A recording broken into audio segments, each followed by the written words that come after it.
Glória a Deus. Aleluia. Oi, gente, eu tô aqui pra contar Tem uma mais vídeo? novidade. Vocês estão sabendo do desafio 21 dias? Oi, gente, eu tô aqui pra contar uma Ok. Alguém me diz o que está acontecendo? Acabou? Ah, deu ruim, como diz o jovem. Ok. Bom, depois que consertarem, me avise que eu deixo passar. Quero cumprimentar a todos na graça e na paz do Senhor Jesus. É graça porque quando você prova do amor, da bondade, do favor de Deus, quando você tem revelação disso, o resultado é paz e descanso no seu coração. Por isso é sempre graça e paz, não é paz e graça. Alguns me cumprimentam invertendo paz e graça, não. Você só tem paz depois de experimentar a graça de Deus, amém? Hoje é dia de ceia, dia de participarmos da mesa do Senhor. Louvamos a Deus porque você está aqui presente conosco para participar presencialmente. Mas você que agora está em casa e nós tivemos algum problema no início da transmissão, sempre tem alguma dificuldade com a internet ou alguma coisa do tipo, e pode ser que alguém ou algum membro da igreja que você conhece, você que está nos assistindo, tentou se conectar, não conseguiu naquele momento, porque não estava transmitindo, mas agora nós estamos transmitindo normalmente. Então é importante que você avise os demais irmãos da igreja. Alguém vai dizer, pastor, mas não há necessidade de avisar, porque esse vídeo vai ficar disponível aí na internet e a gente pode assistir a hora que nós quisermos. É verdade, isso pode ser feito, mas há algo de especial na unidade, quando nós fazemos algo em concordância, ao mesmo tempo, num só espírito, na presença de Deus. Então, mesmo você estando na sua casa, quando você partir o pão, quando você tomar o pão, quando você tomar o cálice, você vai participar de uma unção que está sobre nós como igreja. Amém? Então, pastor, como é que eu faço? Se você estiver agora nos assistindo pelo Instagram, então no Instagram tem aquele aviãozinho, não é? Não é assim que funciona? Então você clica no aviãozinho e avisa irmãos da sua célula, né, outros líderes, para que estejam conectados hoje na ceia do Senhor. Se você está no YouTube, você pode copiar o link e enviar o link, normalmente por WhatsApp, né? Você vai enviar o link para as pessoas poderem participar também. Quando ela receber, ela vai só clicar e já vai se conectar. Então é muito importante estarmos juntos na mesa do Senhor, mesmo que não estejamos juntos fisicamente, ok? Então isso pelo menos é o mínimo que nós podemos fazer. Pastor, então eu estou aqui agora na minha casa e eu estou sozinho, ainda assim eu posso participar da ceia?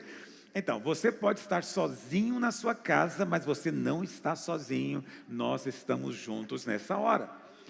Talvez alguns estão aqui em Goiânia mesmo, aí espalhados nos bairros, então estamos separados, nem é por uma distância tão grande assim, mas nós estamos unidos via internet, mas estamos muito mais unidos ainda pelo Espírito de Deus que em nós habita. Então, se você está em casa agora, vai na sua cozinha, já deixe preparado, ok?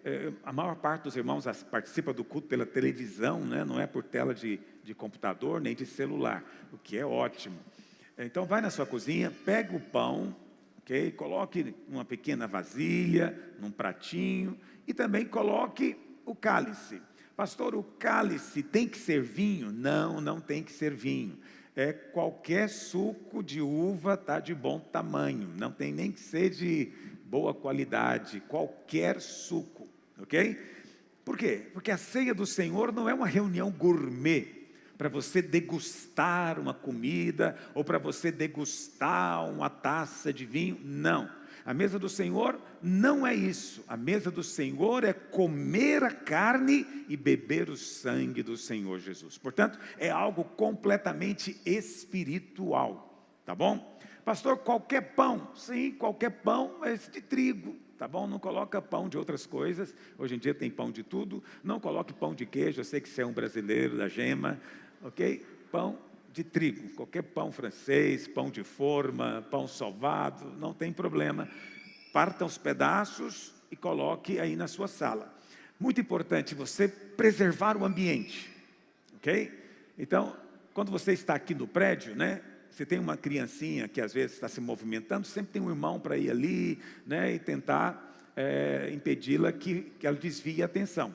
Mas em casa não tem isso, né? Em casa a atenção é desviada todo o tempo por mais diversas coisas. Então, procure nessa hora separar esse tempo, não vai ser longo, prometo, em nome de Jesus. Aleluia.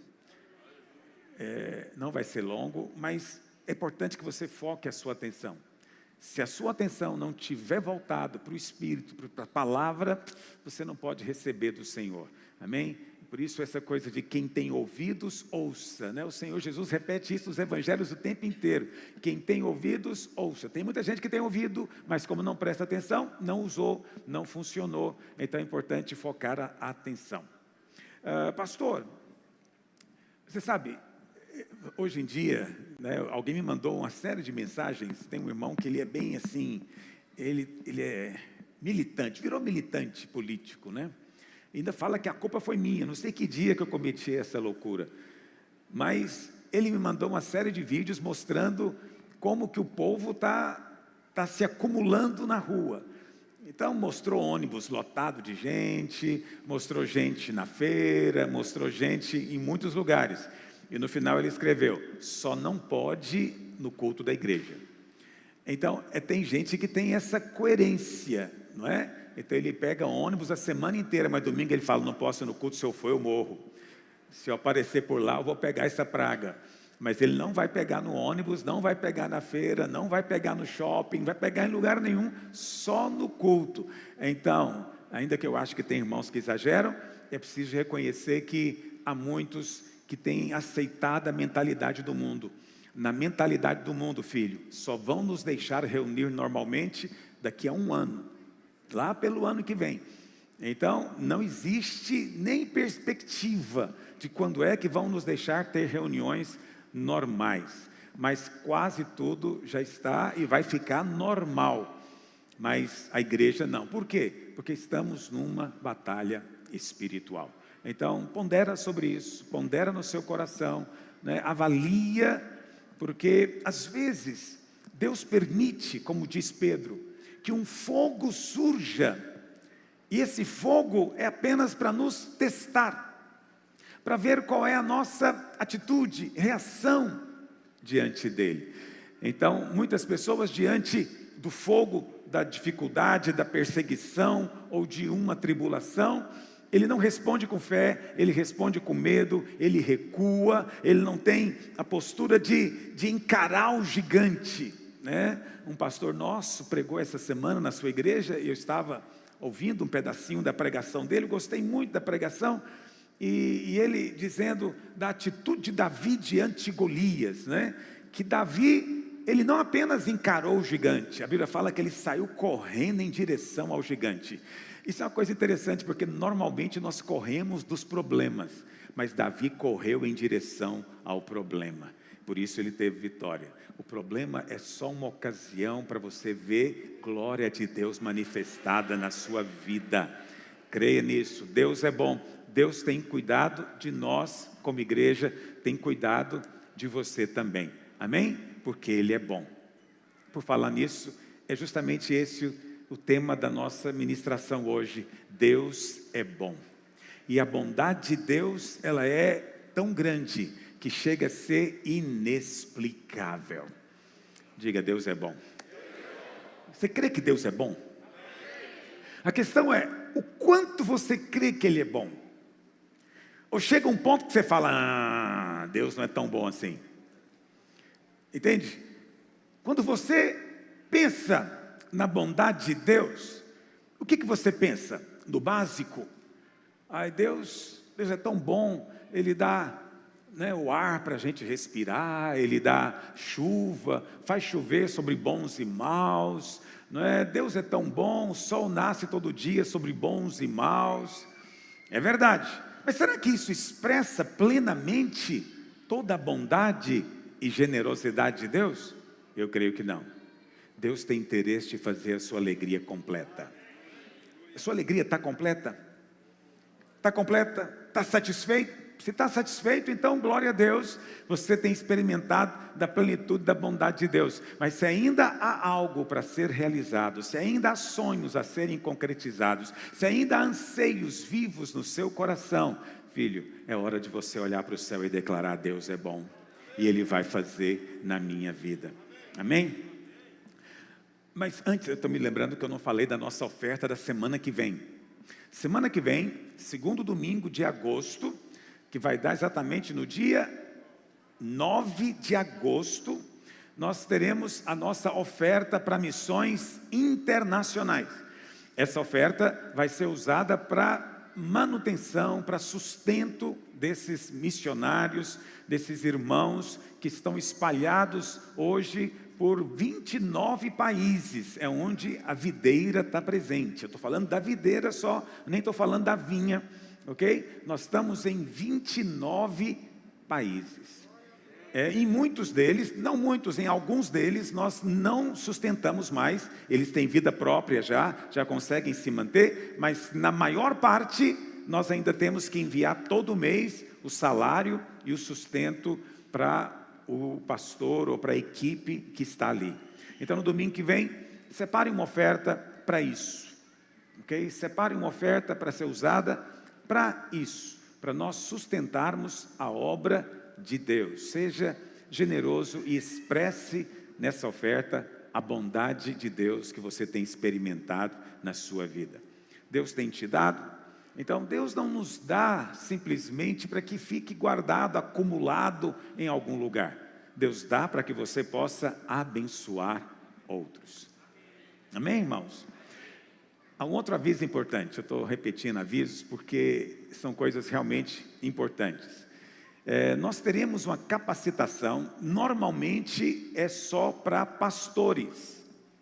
Mas como nós teremos que fazê-la aqui nesse prédio, em função das regras de ajuntamento, então não podemos fazer num lugar pequeno.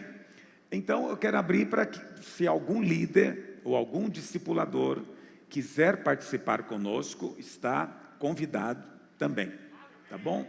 Então normalmente nessa reunião só vem pastor, a esposa normalmente não vem. Pastor, por que a esposa não vem? Então nós não queremos causar problemas na casa do pastor. Então normalmente pastores não têm babá nem empregada. Então se ele vem para uma reunião, a esposa tem que ficar para levar os filhos à escola, para cuidar da casa. E se eu falo para os dois virem, eu crio um problema para eles, ok? Então na verdade isso é expressão de cuidado para com os nossos pastores. Então normalmente só vem pastor. Só quero dizer, não é proibido as irmãs virem, mas às vezes você pode vir e sentir um pouco deslocada, porque só vai ter homens. Vai ser no dia 12, 11 e 12? Terça e quarta, 11 e 12. Não é quarta e quinta? Não, terça e quarta, 11 e 12. E amanhã também nós vamos começar uma nova série de lives no YouTube e também no Instagram. Vamos começar a falar sobre o Evangelho da Graça, estudando o livro de Gálatas, ok? Agora, preste atenção, você, tradicionalmente, isso era uma coisa que era muito comum no tempo que eu me converti. Então, todo domingo nós levávamos convidados, visitantes para os cultos. Quantos são dessa época aqui? Poucos, né? Os mais de 60 anos são proibidos de entrar aqui, agora que eu me lembrei. Eu não tenho 60, eu quero dizer que eu estou dentro da lei ainda, olha para cá. Então, mas quando eu me converti, isso foi na década de 70, todo culto era normal. E então, todo culto, o pastor então mandava ficar de pé os visitantes. Então, o crente que nunca levava um visitante era muito mal visto. Como assim? Não tem nenhum amigo, não tem nenhum parente, não tem ninguém. Então, a maneira como nós evangelizávamos normalmente naquela época era convidando alguém para ouvir o pastor pregando, ok? Então, depois isso caiu de moda, porque levantaram-se muitos pregadores dizendo que isso era uma coisa de segunda classe, né? Que um crente de verdade, não sei mais o quê. E aí acabou que os irmãos pararam de fazer. Preste atenção, não deveríamos fazer uma coisa e deixar de fazer outra. Ainda é importante convidar pessoas para virem ao culto. Você pensa que a célula é o lugar mais amigável. Não é. A célula é o lugar mais ameaçador. Porque ninguém chega na célula anonimamente. Aqui pode chegar. Aqui ele pode chegar, sentar ali, né? Estou falando agora do lugar mais distante do púlpito, né? Ele senta ali na beirada, ninguém pergunta o nome dele, ninguém vai falar nada com ele, ele senta, participa e vai embora. Esse é o menos ameaçador. Então é um lugar que você deve convidar para vir. Pastor, por que você está fazendo isso, falando isso? Porque nesses dias você não pode convidar para vir aqui. Né? Eu sei, porque nem você está vindo.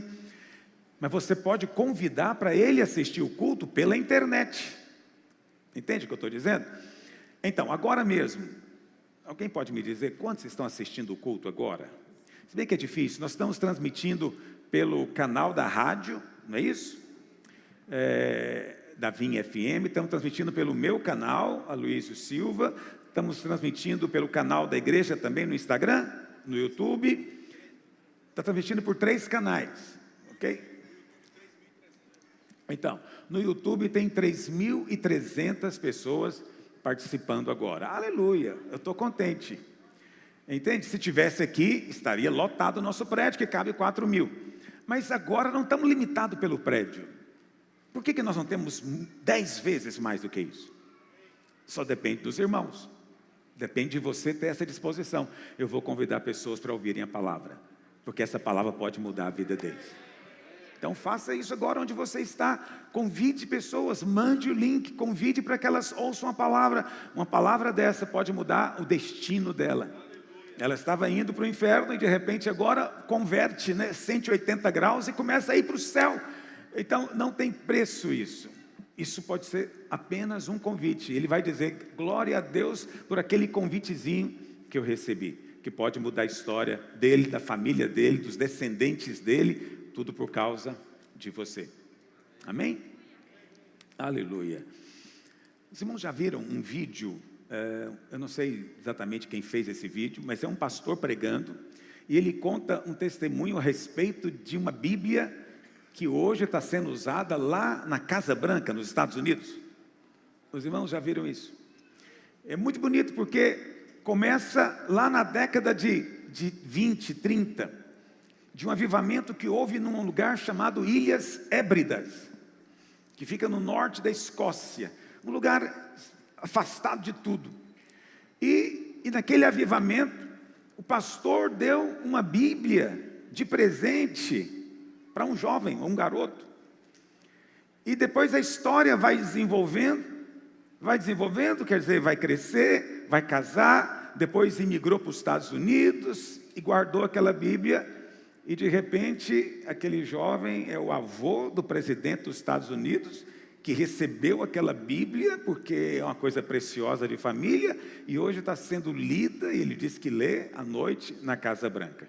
Você pode achar isso uma história, às vezes, apenas sentimental, mas não é. Suas ações são relevantes. Coisas aparentemente pequenas que você faz, pode mudar a história de um homem, do filho dele, do neto dele, do bisneto dele, por causa de uma ação que você teve. Sabe de uma coisa?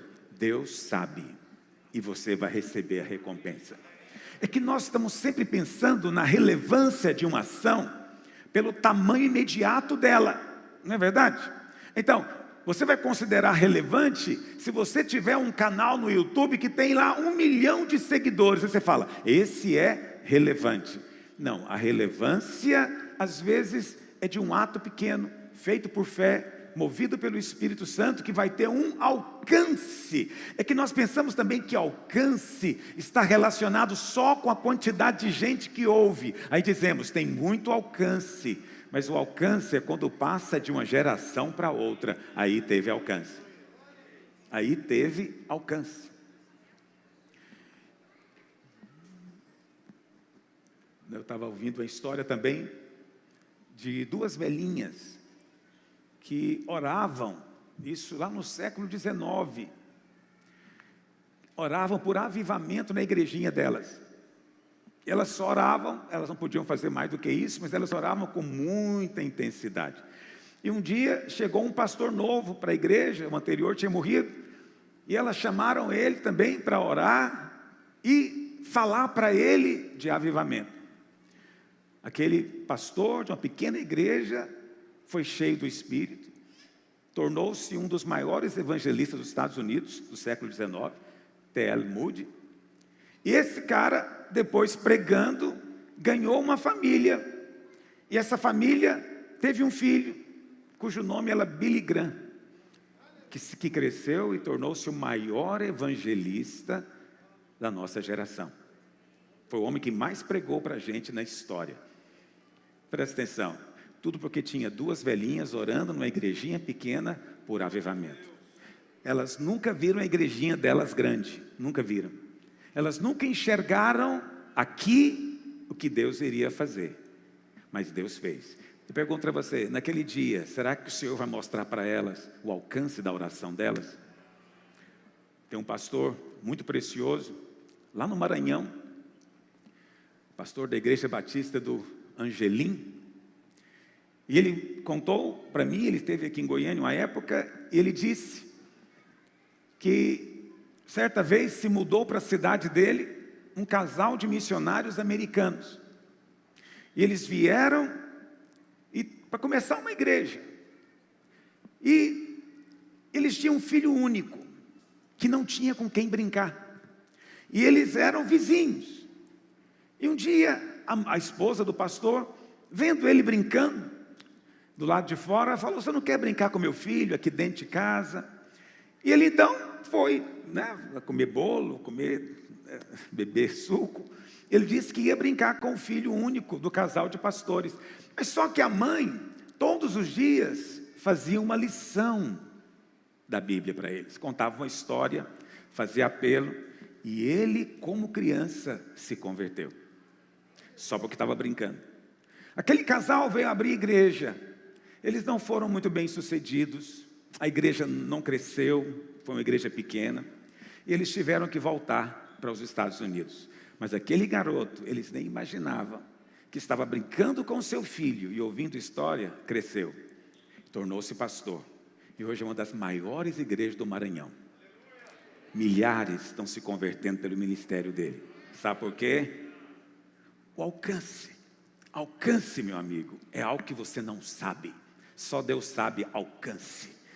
Eu às vezes fico vendo gente usando esse verbo, ou usando, não sei, na forma do substantivo, e eles falam qual é o alcance do site, qual é o alcance da rádio. Eu falo alcance, você está falando de audiência, eu confesso que não sei, mas eu digo para você, Deus sabe o alcance.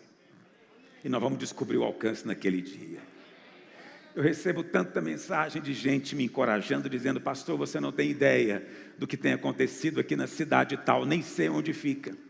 De como Deus mudou a minha casa e minha família, e nós todos os dias paramos para te ouvir na Vim FM, pela internet.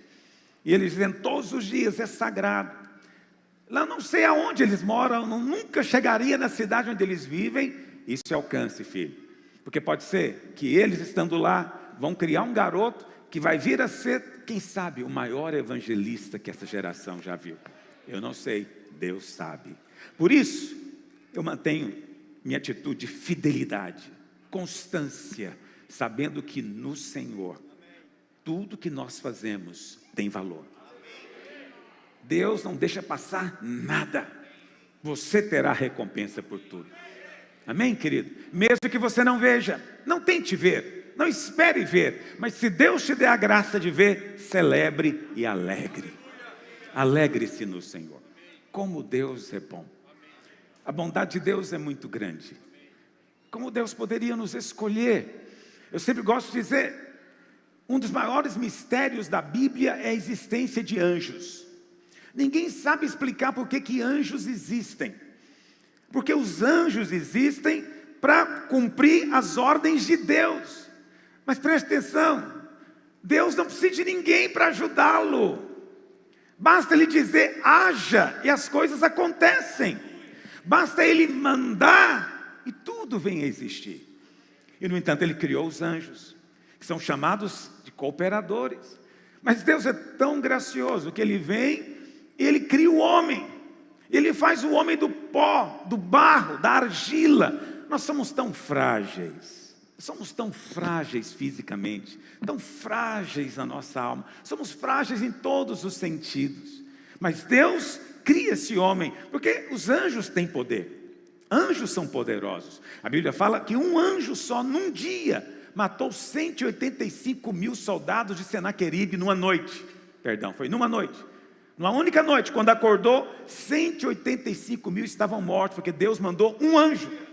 Isso mostra o poder dos anjos. Mas nós, em nós mesmos, somos tão frágeis e tão limitados. Mas Deus vem e nos chama. Ele nos chama e Ele faz de nós seus cooperadores. Vamos ser francos, cooperar com Deus, isso é um mistério inatingível. Nossa mente não pode sondar. Como assim? Como você pode ajudar quem não precisa de ajuda? E o que é pior, como você pode ajudar se você não pode nada sem Ele? E no final é Ele que faz. Mas é a bondade de Deus. Ele não quer fazer sozinho. Ele quer colocar você na equipe. Ele quer colocar você no time. Ele vai marcar todos os gols, mas você vai ser campeão no final. Entende? Ele vai fazer tudo. No final, você vai participar de uma forma que só na glória vamos ter completa percepção. Deus é bom. Deus é bom. Pastor, o quanto Deus é bom? Nós não cremos. Precisamos de ser honestos, né? Nós precisamos de avançar para crer na bondade de Deus, né? Deixa eu fazer um teste com você. Semana que vem vai ter oferta aqui para missionário. Na sua cabeça, missionário é alguém que tem abundância ou missionário está sempre carente de alguma coisa? Na sua cabeça, servir a Deus como missionário é passar necessidade ou é ser suprido em abundância? Vamos supor que domingo que vem eu convide um dos nossos missionários para estar aqui. E ele estaciona bem aqui na frente a sua Mercedes, cintilante, prata. E na hora que ele desce do carro, ele está vestido com o seu terno Empório Armani, seu sapato de pelica italiana, reluzente no pé. E ele desce, chega aqui à frente e diz: irmãos, Deus é bom, Ele tem me abençoado em abundância. E aí ele vem para falar de oferta. Você vai dar oferta?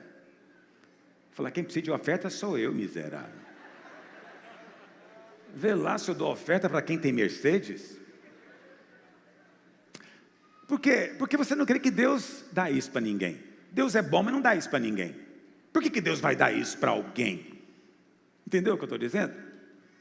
Mas quando acontece uma coisa ruim, é fácil pensar que é Deus, é ou não é? Morreu alguém, qual a primeira coisa que as pessoas dizem? Fique em paz, Deus quis. Entendeu? Você vai no hospital, o médico fala para você, só Deus. O que você fala? Estou morto. Vou fazer o caixão. Porque quando alguém diz para você que é só Deus, seu coração dispara. Olha na mão de quem que eu fui cair. Entendeu? Porque nós temos dificuldade. Eu não estou aqui para te condenar. Eu estou apenas aqui para despertar a sua atenção. Para você perceber que nós temos uma certa dificuldade, sim, para crer que Deus é bom. Mas bom de uma maneira extravagante. Bom de uma maneira generosa. Bom de uma maneira superabundante. Deus é bom. Amém? Os irmãos sabem, eu gosto muito do princípio da primeira menção. E a primeira menção na palavra de Deus, do diabo, é na tentação lá no Éden, lá em Gênesis, no capítulo 3. No verso 1, o diabo chega para a mulher e diz o quê? É assim que Deus disse? Não comereis de toda árvore do jardim? Veja, nessa pergunta de Satanás aqui, está implícita a ideia de que Deus está retendo algo de você. Tem algo bom que Deus não quer te dar. Deus tem, mas Ele não quer compartilhar. Ele está privando você disso. Agora, no capítulo 2, verso 16, Deus diz para o homem, depois de criar o homem: olha, é o seguinte, Adão, você pode comer de toda árvore do jardim livremente. A primeira palavra que Deus diz para o homem não é uma palavra de proibição. Deus não diz: olha, Adão, não coma de toda árvore, cuidado, avalia, não coma dessa nem daquela. Não, Deus diz: de toda árvore você pode comer livremente, o tanto que você quiser, graciosamente. Isso é muito mais do que o homem precisa. Isso é generosidade sobre excelente. Deus está dando muito além do que Adão pode desfrutar, porque é assim que Deus faz. Deus te dá além, mas há alguns que imaginam que Deus só dá na medida certa. Deus só dá o tanto certo. Então a vida é muito justinha, porque nunca vai ter além, nunca vai ter sobrando. Mas Deus disse para o homem: pode comer livremente. É claro que Deus falou depois: dessa árvore você não vai comer, a árvore do conhecimento do bem e do mal. Mas você não vai comer, porque se você comer você morre. Isso é algo que qualquer pai e mãe diz para o seu filho: você não pode comer isso aqui, porque se comer você morre. Isso é sujo, isso é venenoso, isso está contaminado. Não coma isso.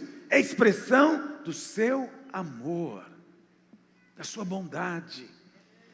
Mas muitos vivem a vida inteira pensando que Deus está privando algo deles.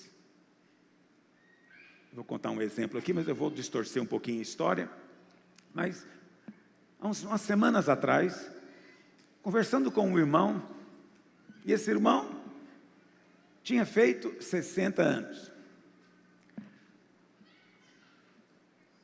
E eu falei: irmão, que bênção, essa idade você chegou, né? Uma idade, agora você vai ser terceira idade, aleluia. Agora você pode entrar na frente no avião, você vai ter vaga especial para estacionar. Acho que ele não queria nada disso, mas olha para cá. Aí ele falou: pastor, sabe, eu tenho pensado ultimamente, será que eu aproveitei a minha vida? Será que eu desfrutei de tudo que eu podia desfrutar? Ou será que eu me privei demais das coisas? Eu disse: olha, é exatamente isso que Satanás falou para Adão e Eva. Deus quer te privar de algo. Tinha algo muito bom e você não desfrutou. Então você não desfrutou das orgias, você não desfrutou das drogas, você não desfrutou da prodigalidade com o dinheiro, você não desfrutou de nada disso. E você está achando que essa era a vida. Não era, essa era a morte. É mentira do diabo. É mentira do diabo. Deus te deu e está te dando ainda o melhor. O melhor. Mas muita gente ainda acalenta esse pensamento de que talvez eu estou perdendo algo. Não é? Talvez Deus quer fazer, mas Deus, eu estou perdendo algo. Você sabe, eu gosto muito do exemplo de Davi, lá em 2 Samuel 11, verso 1. 2 Samuel 11, verso 1. A palavra do Senhor diz que Davi, olha que interessante isso. Decorrido um ano, no tempo em que os reis costumam sair para a guerra. Então, que tempo era esse, meus irmãos? Tempo de... Davi estava num tempo de guerra? Estava. Num tempo de guerra, Davi mandou os outros, mandou Joabe e os seus servos. Verso 2. Mas, uma tarde, ele levantou-se do seu leito. Eu não sei se ele levantou de manhã, correu 10 quilômetros e foi dormir à tarde. Eu acho que ele levantou à tarde. A noite foi curta para ele. Eu não sou contra dormir à tarde. Preste atenção, fique bem claro isso. Não estou aqui para te condenar. Você dorme a hora que você quiser. Mas preste atenção. É muito ruim você estar dormindo à tarde num tempo de guerra. Davi não podia estar dormindo à tarde num tempo de guerra. Isso é você ser indulgente com a sua carne. Eu nem vou ler o resto, eu vou te contar a história.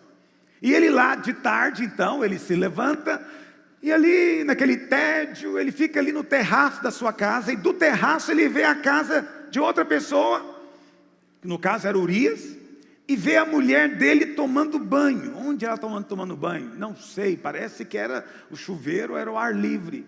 Ou talvez era uma bica de uma água que caía, não sei. Eu sei que ele viu ela tomando banho. E aí, quando você em tempo de guerra resolve ser indulgente com a sua carne, e o que vai surgir? Desejos e concupiscências desnecessárias. E então a Bíblia fala que ele mandou chamar a mulher na sua casa, né? E teve uma noite ali, né? Desfrutando. E a Bíblia fala que passou alguns dias, ela mandou uma mensagem para ele dizendo: estou grávida. Presta atenção, um abismo sempre chama outro abismo. Não brinque com buracos, não brinque com abismos. Um abismo não vai levar você para cima. Um abismo vai sempre produzir um buraco maior depois. Então agora já não é mais só dormir à tarde em tempos de guerra. Agora tem um adultério. Do adultério agora tem um filho. E a mulher é casada. Como é que eu faço? Davi então manda chamar o marido dela que estava na batalha. E pensou consigo, eu trago ele. Ele vai dormir com ela. E como não tem, né, exames de DNA ainda, vai todo mundo achar que ele é o pai. Só que o cara, para surpresa de Davi, era um homem muito nobre. E Davi manda chamá-lo, mas ele dorme na praça. Dorme ao ar livre. E Davi fala: o que você está fazendo? Ele fala: como é que eu posso dormir com a minha esposa, sendo que os meus companheiros estão na guerra?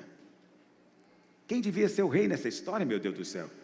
Por que Davi não falou: como é que eu posso estar dormindo à tarde, quando os meus companheiros estão morrendo na guerra? Por que ele não falou isso? Mas o cara, Davi estava dormindo de tarde, mas esse cara não quis dormir de noite.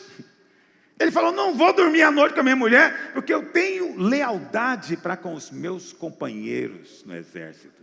Lealdade, não vou falar disso não. Eu sei que o cara não dorme com a mulher, aí tá, como eu te disse, um abismo chama o outro. Ele fala: como é que eu faço agora? Eu tenho que resolver isso. Ele fala: eu não vou matar, mas o inimigo pode matar. Aí ele pega, escreve uma carta e dá para o próprio Urias levar para o comandante Joabe. E Urias leva a carta, ele nem abre no caminho para ler, porque ele é nobre e leal. Chegando lá, o Joabe lê a carta: coloca esse cidadão na frente, vai ser bucha de canhão. E óbvio, ele é colocado na frente, e o resultado é que ele morre. Davi fica sabendo que ele morreu num dia, no outro dia manda buscar a mulher dele para ser esposa dele. Esse é o tipo de história que normalmente é contada no começo do filme, para você ficar com raiva do vilão. Não é? A Bíblia fala, por que eu estou te contando tudo isso? Porque Deus não gostou. E Deus vem conversar com Davi. Vamos ler esse versículo na palavra de Deus? 2 Samuel 12, verso 7. 2 Samuel 12, verso 7. Olha o que Deus diz para ele: assim diz o Senhor Deus de Israel: eu te ungi rei sobre Israel, eu te livrei das mãos de Saul, dei-te a casa do teu Senhor e as mulheres do teu Senhor em teus braços, também te dei a casa de Israel e de Judá. E se isso tivesse sido pouco, era só falar comigo, que eu teria te dado mais e mais. Eu amo essa expressão. Eu amo essa expressão. Sabe o que Deus está dizendo aqui? É o seguinte: olha, Davi, você não precisava ter feito isso, era só ter falado comigo. Por que você não falou comigo? Você estava querendo mais mulheres? Eu te daria. Hoje Deus não dá muitas mulheres, é só uma, ok? Mas naquela época Deus podia dar. Por detrás da máscara você pode fazer aquele sorrisinho discreto. Tem homens que acalentam essa fantasia. Isso não é de Deus, jogue fora. Mas se você não está feliz com a sua esposa, fale com Deus a respeito disso. Senhor, minha mulher não quer dormir comigo, Senhor. Faz alguma coisa. Quantos creem que Deus ouve a oração? Você sabe, Davi escreveu o salmo. Metade dos salmos com certeza foi ele que escreveu. E nos salmos ele pede muita coisa para Deus, mas em nenhum salmo ele fala da sua vida sexual ou do seu casamento, em nenhum. Entendeu? Ele não fala nenhuma vez para o Senhor: Senhor, me dá uma esposa, Senhor, me dá mais esposa, Senhor, enche o meu leito do meu quarto do fogo do céu. Sei lá, qualquer oração, não há menção que ele tenha falado. Mas Deus disse o quê? Se você tivesse falado comigo, eu teria acrescentado, se isso fosse pouco. Presta atenção, isso mostra que a nossa oração é reflexo da fé que nós temos na bondade dEle. Você ora se você crê que Deus é bom e se importa com cada aspecto da sua vida. Ontem, eu não sei quem é essa pessoa que me mandou essa mensagem ontem, mas eu fiz questão de deixar ela angustiada no bom sentido. Ela me escreveu uma mensagem no seguinte teor: pastor, estou vivendo uma grande luta, meu marido me traiu, mas eu quero dizer que eu não me deixo abalar e continuo feliz. Aí eu escrevi: mas se você está feliz, pede mais. Como assim, pastor? Eu falei: não é isso que se espera de uma mulher que foi traída, não é que ela esteja feliz. Pelo contrário, você não quebrou os copos da casa, os pratos, não jogou um martelo no nariz dele? Que é isso, pastor? É o pastor Aloísio que está aí? Esse corpo não te pertence, sai agora. Presta atenção, que história é essa? Meu marido me traiu e eu estou feliz. Que feliz o quê, minha irmã? Quem tinha que estar infeliz era ele. Aí depois ela diz: e ele está tão indiferente. Eu falei: porque ele é um cafajeste sem vergonha. Ele aprontou, e como você está feliz, ele vai continuar. Você tem que mostrar algum tipo de tristeza. Tem tempo para tudo na vida. Tem tempo de alegria e tem tempo de quebrar a cara do marido. Não, esse tempo não tem. Tem. Ah, pastor, não fala um negócio desse, a gente resolve tudo com brandura. É verdade, não quebre a cara dele, mas chuta o cachorro, quebra o prato, faz alguma coisa. Uma irmã na nossa igreja, um dia conversando com ela e o marido, ele abriu a camisa e mostrou uma cicatriz de um ferro elétrico. Ele falou: só converse com a sua mulher certas coisas em distância segura. Ele sem camisa, não sei o que ele foi falar para ela, mas ela carimbou ele. Você é meu, essa é a minha marca. Pastor, você está sendo carnal. Não, presta atenção, não estou estimulando você a fazer coisas assim. Estou dizendo para você que você não tem que estar feliz com isso. Você não tem que estar em paz com o que não é legal, com o que não é a vontade de Deus. Você tem que mostrar tristeza, indignação, com certeza, mas no final das contas, você precisa crer que Deus é bom. Porque se você chegar diante de Deus e você não falar para o Senhor que você está infeliz com aquele casamento, Ele não vai mudá-lo. Mas se você disser: Senhor, não estou feliz, não estou contente, eu quero mais do Senhor. Pai, muda ele, muda a mim mesma, muda todos nós nessa história, mas que eu desfrute da tua alegria. O Senhor vai dar para você. Quantos creem que Deus é bom? Deus vai dar para você, porque Ele é bom. Mas quando nós duvidamos da bondade de Deus, sim, porque muitas pessoas acreditam que só vão receber se Ele for bom. Não, Deus vai responder para você porque Ele é bom. E sabe o que acontece? Quando você crê que Deus é bom e ainda assim você ora sabendo que não merece, Deus transforma você em alguém bom. Porque é a bondade de Deus que te conduz ao arrependimento. Então, oração é entrar na graça. Quando você ora, você está entrando na graça. Está me ouvindo? A oração te posiciona na graça. Por quê? Porque quando você ora, você está reconhecendo que você não pode, que Deus pode. Entende? E Deus é honrado quando você reconhece que só Ele pode. Deus é glorificado quando você se ajoelha e na sua dependência, fragilidade, você diz: Senhor, de mim mesmo eu não posso, mas Tu podes todas as coisas. Isso é exaltar o nome do Senhor acima de tudo. Você sabe, a oração não faz parte da lei do Velho Testamento. Não há, entre os 613 mandamentos da lei, não tem um para orar. Entre os 10 mandamentos não tem um para orar. Por quê? Porque a lei pressupõe o seu esforço. em agradar a Deus. Mas a graça pressupõe o seu reconhecimento de incapacidade em você mesmo de agradá-lo. Então você ora sem cessar. Você ora para o Espírito mover em você. Então você não fica fazendo de conta. Você não fica querendo parecer angelical.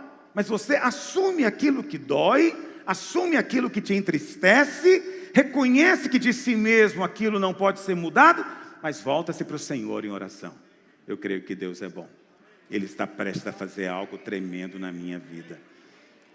Não coloque limites para o Senhor. Meu Deus do céu. Uma irmã, esse tempo atrás, infelizmente nesse tempo de pandemia, eu estou tendo que aconselhar dessa maneira, mas está sendo bom, está ampliando até o meu ministério. Mas uma irmã estava dizendo: pastor, está muito difícil meu casamento, meu marido é assim, assim, assado.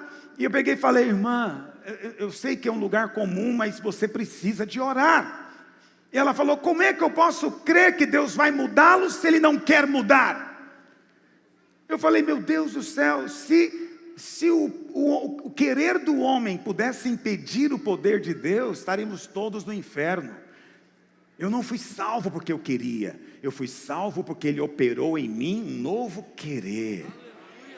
Cada um de nós foi assim. Que história é essa? Não importa se o seu marido parece durão, parece uma pedra que resiste de tanta incredulidade, ninguém é maior do que Deus. Comece a orar e visualizar. O dia que Deus quebrar, não vai sobrar nem pó, porque o nosso Deus é que é pedra dura. Tinha um corinho naquela época: Cristo é pedra fina, pedra de esquina, pedra angular. Alguém lembra disso? Esqueci que os de 60 anos não entraram hoje. Cristo é rocha dura e toda criatura pode segurar. Então, quando eu era novo convertido, eu ouvi esse negócio de rocha dura. Eu não entendi até o dia que eu percebi a minha própria dureza.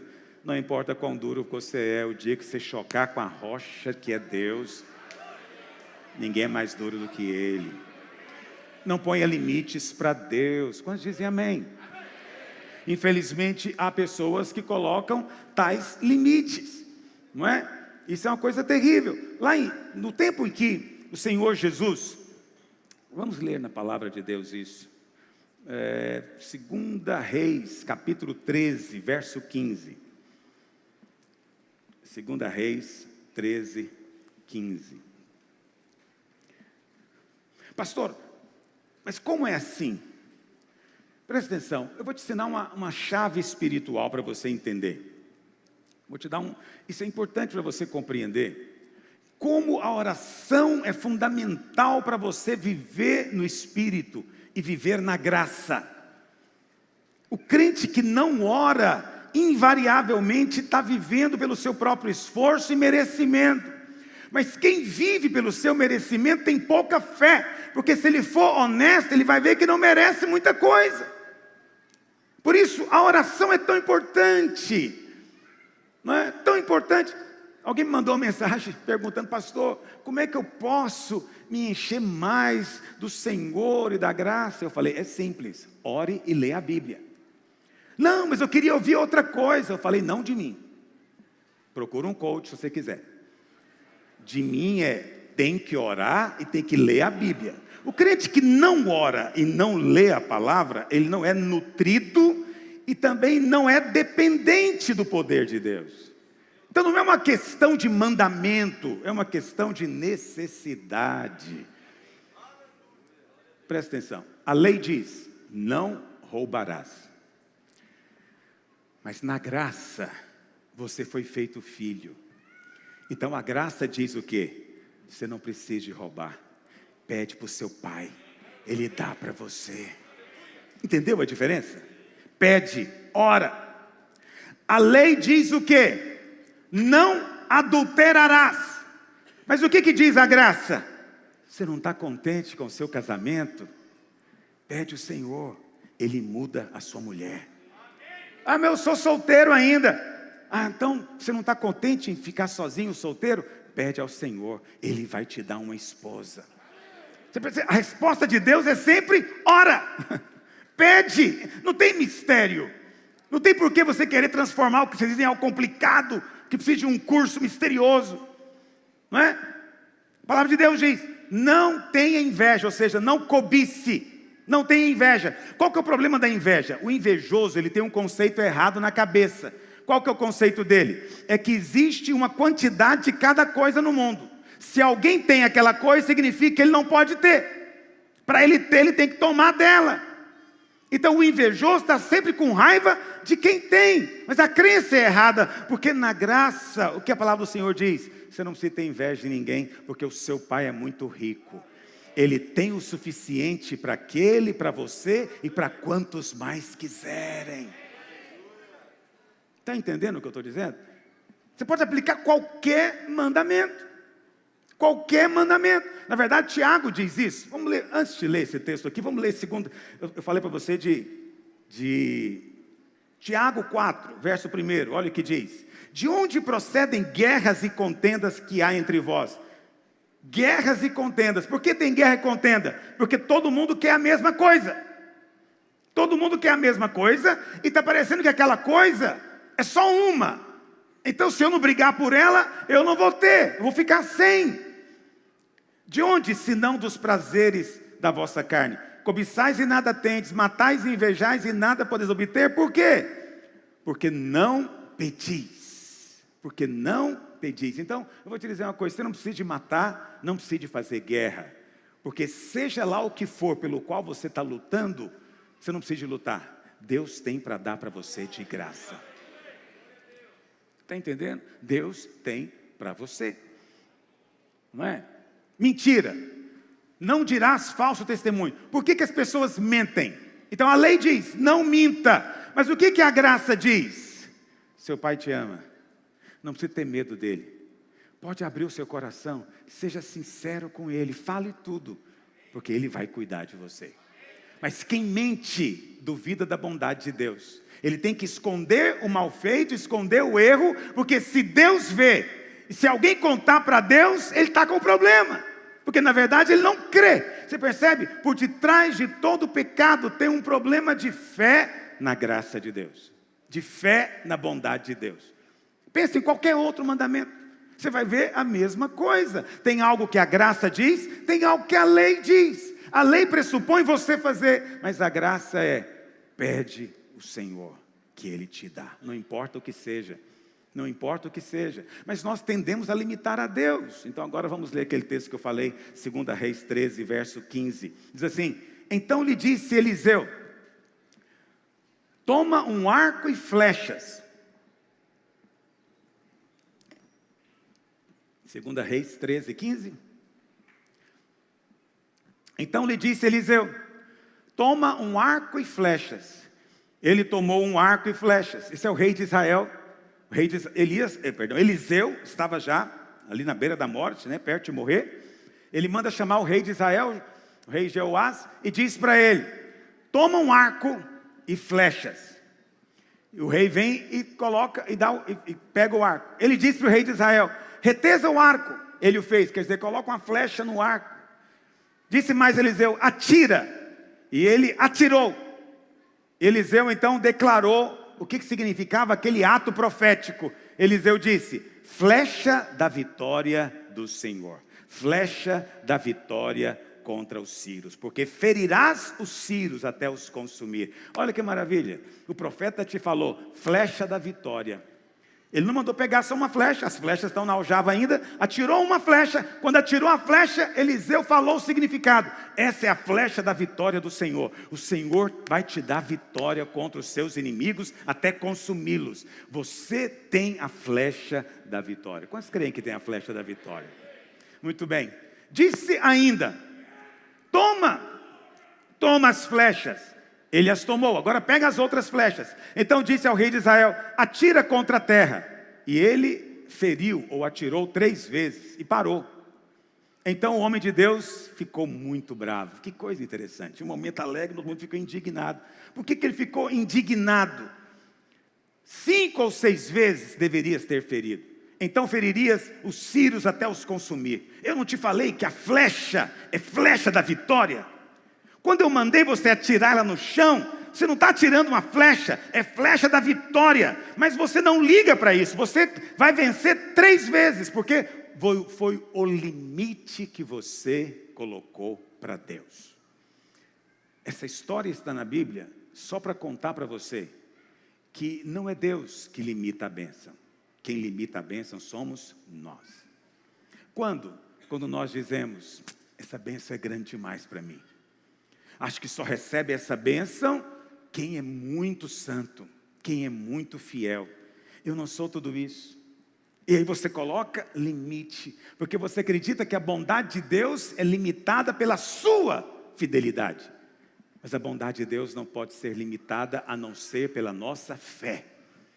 Só a nossa fé limita. Então, mas é fé em quê? Fé que a bondade de Deus é generosa. Entendeu? É transbordante.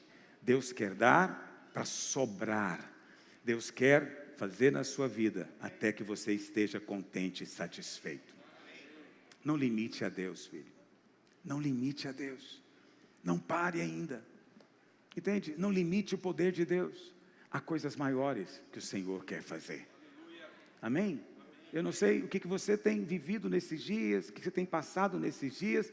Eu não estou aqui para estimular você a ser descontente com as coisas. Não. Você é contente, mas quer mais. É assim que funciona. Eu sou contente, Deus é bom, Ele tem me dado, mas eu quero mais ainda. Eu quero ver mais. Nós alcançamos quase 30 países, são 29, aleluia, mas eu quero mais. Nós já abrimos centenas de igrejas, aleluia, mas eu quero mais. Entende? Por quê? Não serei eu que vou colocar limite na bondade de Deus. O Senhor vai fazer, com os recursos dEle, né? Pelo poder dEle, mas eu não vou ter receio de orar e de pedir. A palavra do Senhor diz lá em João, no capítulo 6, João 6, 11. Você conhece a história? O povo estava com o Senhor há muito tempo, e eles iam embora, e não tinham comida, mas o Senhor não queria mandá-los embora, porque poderiam desfalecer de fome no caminho. E então o Senhor fala para os discípulos, então vocês vão dar comida para ele. Os discípulos nunca tinham visto multiplicação de pão, ficaram chocados, mas você conhece a história. O Senhor mandou se assentar em grupos de 50, e os discípulos então, cada um pegou um cesto. E o Senhor então, à medida que os discípulos vinham até o Senhor para pegar pão, o pão era multiplicado. E os discípulos então saíam com pão e com peixe, né? Faziam um sanduíche de peixe, um McFish, e então eles iam distribuindo para o povo. Como é que você acha que o Senhor falou para os discípulos? Ó, seguinte, é um só para cada um, porque isso aqui é milagre. Você acha que é assim, tanto que quiser? Um só para cada. Você acha que o Senhor falou isso para eles? Não. Pode comer o tanto que você quiser. Isso aqui é milagre. Você pode comer o tanto que você quiser. Olha o que diz. Então Jesus tomou os pães e, tendo dado graças, distribuiu-os entre eles. E também, igualmente, os peixes. Quanto que o Senhor distribuiu, meus irmãos? Quanto que foi? O tanto que queriam. Quando eles falaram, não aguento mais comer sanduíche, estou cheio demais. Aí parou o milagre. O religioso diz que Deus dá as coisas no limite da vontade dele. Esse texto mostra que Deus dá as coisas no limite de que você está satisfeito. Se você fala que quer mais, o Senhor fala, eu tenho mais para dar para você. Entende? Mas o religioso não. Você sabe, é muito ruim conviver com o religioso, porque o religioso sempre coloca o homem como medida. Entende? E ele então transforma Deus num Deus mesquinho. Ele não quer te dar isso. Entende? Então, alguém, mais mensagens, eu estou falando só de mensagem porque é assim que eu estou relacionando com os irmãos. Recebo uma média de 300 por dia. Mas eu tenho feito propósito de responder todos. Se eu não conseguir te responder, me perdoe, continue tentando que eu vou responder. E aí, alguém diz, pastor, a Videira é uma igreja que prega o evangelho da prosperidade? Eu pedi para ele, nem sei o que é isso que você está falando. É claro que eu sei. Não existe evangelho da prosperidade. Ele falou, não, pastor, é isso que pregam por aí. Eu falei, vou falar uma coisa para você. Eu creio no evangelho da graça. Sabe qual é o evangelho da graça? É que todo que pede, recebe. Não é todo crente bonzinho pede e recebe. Não é. Não é todo crente que comporta bem, pede e recebe. Não. A promessa do Senhor é todo que pede, recebe. Mas eu sou pecador. Todo que pede, recebe. Tem tantas áreas que eu tenho que melhorar. Todo que pede, recebe. O nome disso é graça. Como é que você pode crer no evangelho da graça e ensinar que nem todo que pede, recebe? Nem todo que pede, recebe. Nessa última viagem que eu fiz para Israel, eu estava lá com um grupinho, separado no momento, vendo a Via Dolorosa. E, muito interessante, porque é muito estreito o lugar. E eles disseram, pastor, mas é muito estreito, tem muita gente, tem certeza que foi em algo assim que o Senhor passou? Eu disse para eles, olha filho, você tem que entender como as coisas funcionavam naquela época. Então as ruas eram estreitinhas mesmo. Mas eles disseram, mas a Bíblia fala, por exemplo, que certa vez, quando o Senhor estava numa cidade, trouxeram todos os doentes para ele. Eles disseram, pastor, todos os doentes, vai entupir tudo. Eu falei, exatamente, você está começando a perceber como as coisas eram naquele tempo. Então, pense numa rua que tinha no máximo aí 2 metros de largura. E eles colocavam doentes de um lado, doentes de outro, todo tipo de doença, todo tipo de enfermidade. Pergunto para você, quando eles enchiam a rua de doente, o ambiente era bom? Era horrível. Era um gemendo de dor aqui, é o outro gritando ali, não é? É alguém lamentando porque não pode ver, é alguém pedindo ajuda porque não consegue se locomover, é só tristeza, só tristeza. Mas eu falei, agora tenta imaginar, à medida que o Senhor passava, muitos apenas tocavam nele. À medida em que o Senhor passava, todos eram curados, todos. A Bíblia fala que todos os que vieram a Jesus foram curados, sem exceção. Todos que vieram a Jesus. Agora, você consegue imaginar? Eu falei para eles, imagina isso. Jesus está aqui, está chegando. Essa rua está cheia de gente triste, oprimida, gente doente, lamentando a vida. E agora o Senhor vai passar. Quando Ele passa, né, com o seu talite ali, à medida em que Ele passa, os mudos falam, os cegos veem, os paralíticos andam. Como é que você acha que ficou aqui para trás? Eles ficaram todo mundo triste?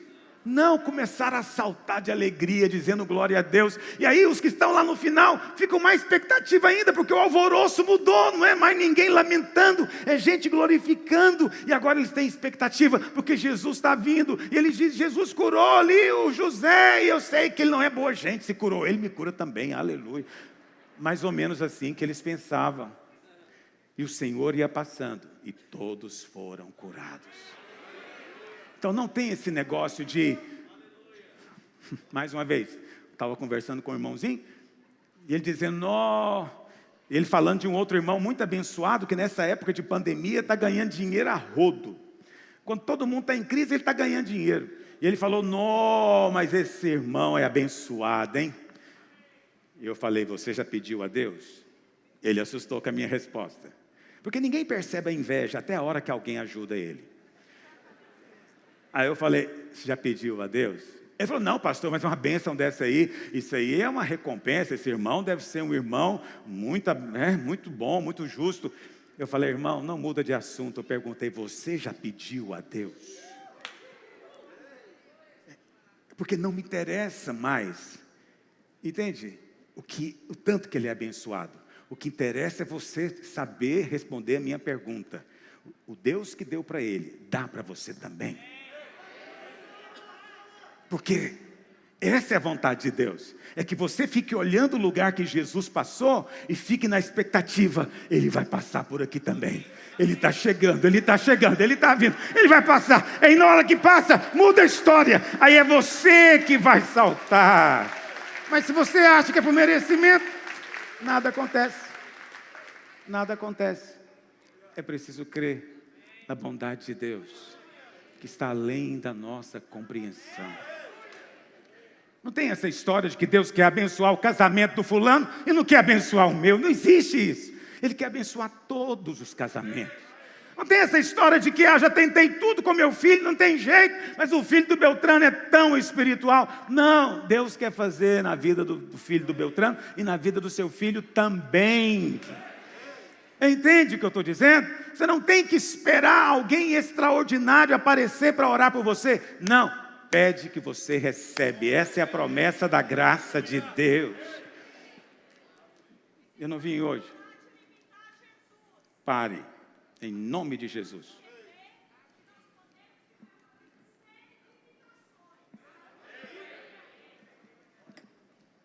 Então não lamente o tanto que a sua vizinha é abençoada. Apenas diga, a próxima casa é a minha, aleluia. Entende? Eu vou receber. Mas tem irmãos que ficam lamentando quando nem pediram ainda.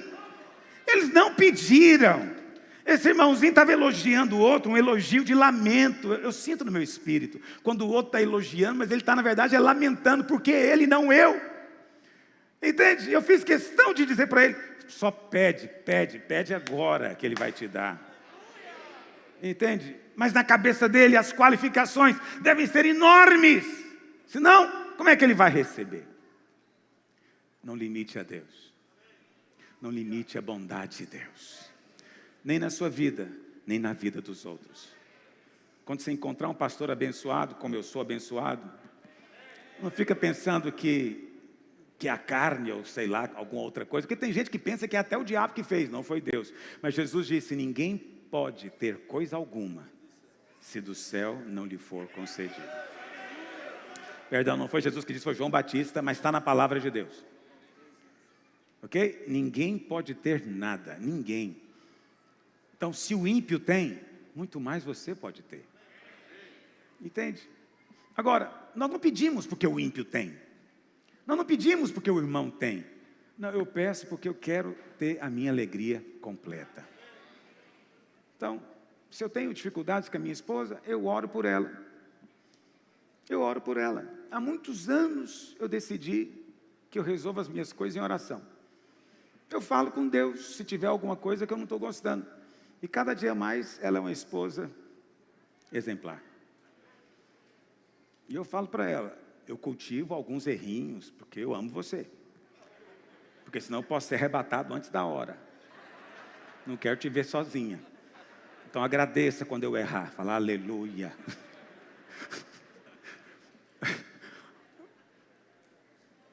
Ok. Vamos participar da mesa do Senhor?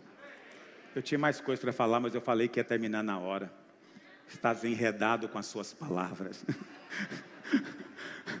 Eu ficaria com os irmãos aqui o dia inteiro só falando o tanto que Ele ama você. E como Ele quer fazer na sua vida. Fique em pé onde você está.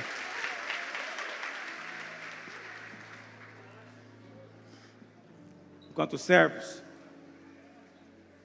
distribuem,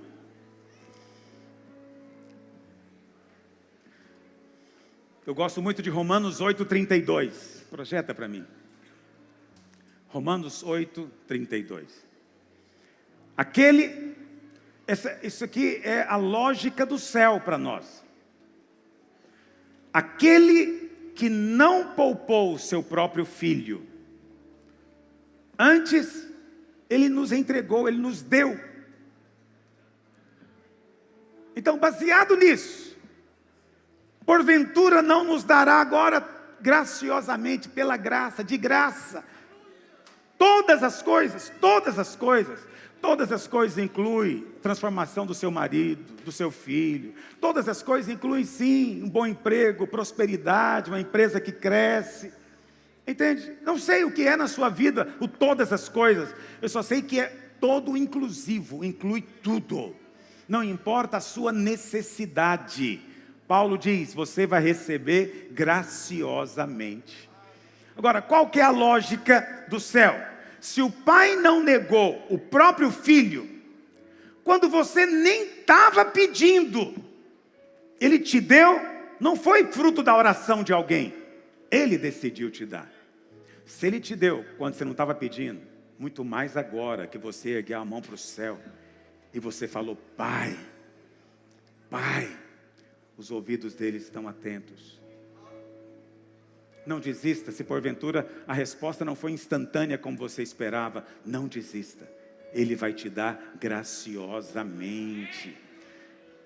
Segundo o raciocínio, se ele não negou o filho é a coisa mais preciosa, mais cara. Se ele não negou o filho, por que ele vai te negar um Fusca? Está entendendo o que eu estou dizendo? Ah, eu orei por um carro, Deus falou não. Não, mentira, Deus não fala não. Está me ouvindo? Ele vai te dar. Ele vai te dar. Porque a lógica é essa. Quem não nega o filho, vai agora negar, dizendo que está pedindo demais? Já te dei meu filho, você quer agora uma geladeira? Ah, por favor. Está entendendo a lógica? Não faz o menor sentido. Se ele deu o filho, ele vai te dar graciosamente todas as coisas. É a promessa do Senhor. Terceira coisa, Deus te deu filho quando você era inimigo dele. Nenhum de nós era amigo de Deus. Todos nós andávamos desgarrados. Éramos inimigos dele. Se quando você era inimigo, Deus deu o que ele tinha de mais precioso, agora que você virou filho, ele vai te negar o quê? Nada. Nada. Enquanto eu estimulo você a orar, a ler a Bíblia, eu não estou estimulando você a ter um ritual meramente religioso. Ah, eu estou na graça, eu não preciso de orar nem ler a Bíblia. Não, você não precisa de coisa alguma, né? Para você ser aceito por Deus. Mas você ainda precisa de comer para você ter energia. Se você não come arroz e feijão, bife, batata frita, como você gosta todo dia, você não vai ter energia. Até irmão que pergunta, pastor, por que será que eu estou me sentindo tão fraco? Eu pergunto, você ora e lê a Bíblia? Porque se você não ora, como é que você pode esperar isso? Por que os discípulos pediram para Jesus ensiná-los a orar? Porque os discípulos ficavam observando Jesus. O Evangelho de Lucas. O Evangelho de Lucas é o Evangelho que mostra Jesus como homem. Cada Evangelho mostra o Senhor de uma maneira. Mateus é como rei, Marcos como servo, João como filho de Deus, como Deus. Mas Lucas mostra Jesus como homem. Por isso, no Evangelho de Lucas, ele é chamado de filho do homem, mais do que em qualquer outro. Agora, no Evangelho do filho do homem, que é Lucas, é o Evangelho que mais mostra Jesus orando. Por que você acha que é assim? Porque a posição que Deus espera do homem é uma posição de dependência. Só a dependência honra a Deus. Está me ouvindo? Só o reconhecimento de que você de si mesmo, na sua força, não pode, é que honra a Deus. Então essa é a postura que todo homem tem que ter. Enquanto o Senhor Jesus andou aqui na terra, na carne, ele andou como um homem que dependia completamente do Pai. Nós também temos que agir assim. Tudo é por Ele, por meio dEle. E no final toda a glória será dEle, porque foi Ele que fez. Então estou estimulando você a orar, mas eu não faço isso de uma maneira sentimental. Eu sou muito prático com isso. Entende? Todos os dias, antes de você ir trabalhar, não tem que ser muito tempo, separe 10 minutos, 15 minutos, eu te garanto que isso vai remir o dia inteiro. Sabe o que eu percebo? Nos dias em que eu sou disciplinado e oro, é interessante como o dia rende, eu faço muito em pouco tempo. Mas naqueles dias que eu priorizo a atividade e deixo para orar mais tarde, é impressionante como eu fico muito tempo e parece que eu não fiz coisa alguma. Quando você ora, Deus faz um milagre com o seu tempo. Ele comprime o tempo. Ele é o Senhor do tempo. Todos nós estamos no tempo, mas Deus está fora do tempo. Deus está fora do relógio. Deus comprime. Entende? Faça o teste amanhã do que eu estou dizendo, para ver se isso não é ilustração, só para efeito de palavras. Faz o teste, levanta cedo e fala, vou separar 15 minutos, eu vou orar e vou ler um capítulo da Bíblia. Depois avalia como é que vai ser o seu dia. a produtividade será muito maior. Porque você dependeu dele. Você falou, eu preciso de ti. Sem o Senhor eu não posso. Amém? Todos receberam o pão e o cálice? Alguém não recebeu? Ok, abaixa sua cabeça um instante.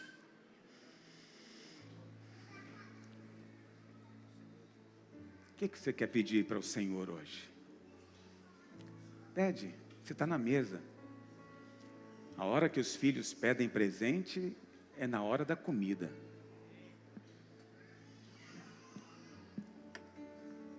Na hora que está na mesa. Não fale do irmão do lado para o pai. Não vai contar das brigas que você teve com o irmão do lado. Na mesa, não. Na mesa existem bons modos. Na mesa, nós estamos ali por causa do pai. Ele está na ponta da mesa.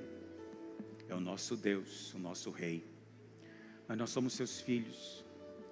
E Ele te pergunta, o que você está precisando, filho? Como é que está o seu trabalho? Como é que está a sua escola? Você está precisando de alguma coisa? Como vai o seu casamento? Você está precisando de alguma coisa? É assim que o seu pai pergunta para você, está te perguntando agora. Em muitas igrejas, esse é o momento em que ela sai correndo, porque morrem de medo, sentem condenação. Nós não. Nós apenas sabemos que o cálice fala do sangue que já lavou todos os meus pecados. Não há mais condenação, não há mais culpa. O caminho está aberto. O que está pesando o seu coração hoje? Fala para Ele, pede para Ele. De olhos fechados, você não tem que falar alto, você está com a máscara mesmo. Fala para Ele. Ele vai te ouvir. Ele vai te ouvir. Ele vai passar pela sua casa. Depois que Ele passar, a história vai ser outra. O ambiente vai ser outro. A glória vai ser outra. Não limite o poder dEle, nem a bondade dEle. Agora tire a sua máscara, pega o seu pão. Repita comigo. Diga, este pão é o corpo do Senhor Jesus. Diga, eu creio que Ele foi açoitado, ferido no meu lugar. Por isso eu declaro que pelas suas pisaduras, pelas suas feridas, eu sou sarado. Diga, eu creio que Ele levou todas as minhas maldições sobre si no Calvário. E hoje, ao comer o pão, eu declaro, sou abençoado. Sou abençoado em casa. Sou abençoado no trabalho. Sou abençoado no trânsito. Sou abençoado na minha família. Sou abençoado no meu ministério, na vida da igreja. Digo, o céu está aberto sobre mim. Eu posso orar, porque todo o que pede, recebe. Eu creio que ao comer este pão, eu sou participante da mesa do Senhor. Sou seu filho. Eu tenho acesso e tenho liberdade. Em nome de Jesus. Pega o seu cálice. Diga, este cálice é o cálice da nova aliança. Diga, na cruz, pelo seu sangue, eu fui perdoado. Não é que eu serei, eu já fui totalmente, completamente perdoado. Por este sangue, eu fui comprado. Antes eu era escravo do diabo, mas hoje eu fui trazido para a casa de Deus. Eu sou livre.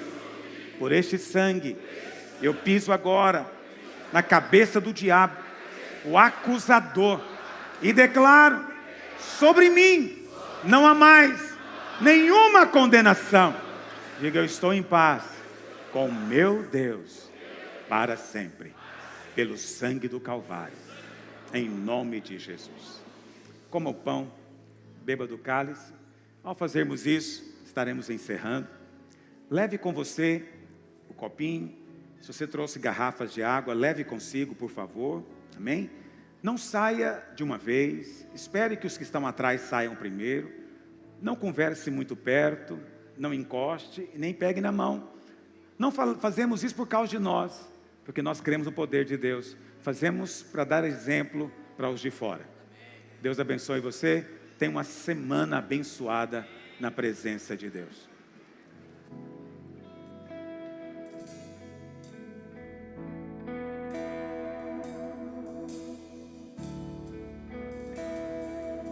Seu sangue leva-me além, a todas as alturas.